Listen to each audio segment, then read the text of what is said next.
This morning, Russia and the United States are squaring off over new American sanctions imposed after an assassination attempt on a former spy in England using a nerve agent. Moscow says they're unacceptable and illegal. The sanctions prohibit a wide range of exports to Russia. They'll take effect August 22nd if Congress does not object. Major Garrett is near the Trump National Golf Club in New Jersey, where the president's on vacation. Major, good morning. Good morning. There is a Washington backstory to this move on sanctions. Ed Royce, he's a California Republican, has for some time been demanding the Trump White House use a 1991 U.S. law meant to punish countries that use chemical or biological weapons. Well, after months of inaction, the Trump administration finally moved, in part to appease Royce and also, if possible, quell election year accusations of going easy on Russia. It certainly looks like the Russians were behind it. More than 4 months after accusing the Kremlin of the nerve agent attack that poisoned this Russian-born British spy and his daughter, something the Russians deny, President Trump will now hit some of the top oligarchs and businesses with close ties to the Russian president, only weeks after praising Vladimir Putin as he stood by his side in Helsinki. I called him a competitor, and a good competitor he is.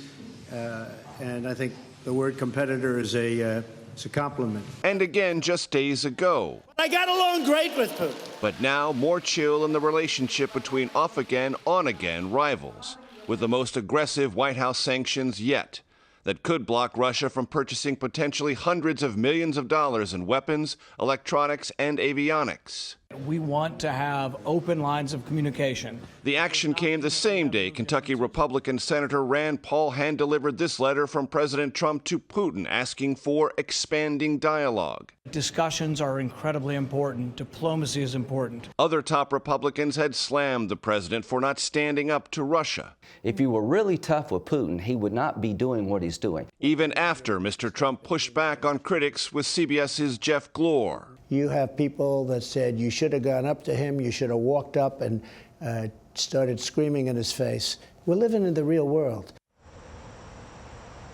The president met with Senator Paul in the White House to discuss his agenda for this Moscow trip and approve the letter of introduction Paul gave to Putin. And the White House is drafting an executive order that may impose sanctions if someone is found, a foreign national that is, guilty of meddling in the midterm elections. As for these sanctions, Vlad, there could be another round in 90 days if Russia doesn't take steps to verify it will not use these kinds of weapons again. So, Major, let me ask you this. President Trump's legal team has responded to Special Counsel Mueller's proposal for a presidential interview. What do we know about their counteroffer?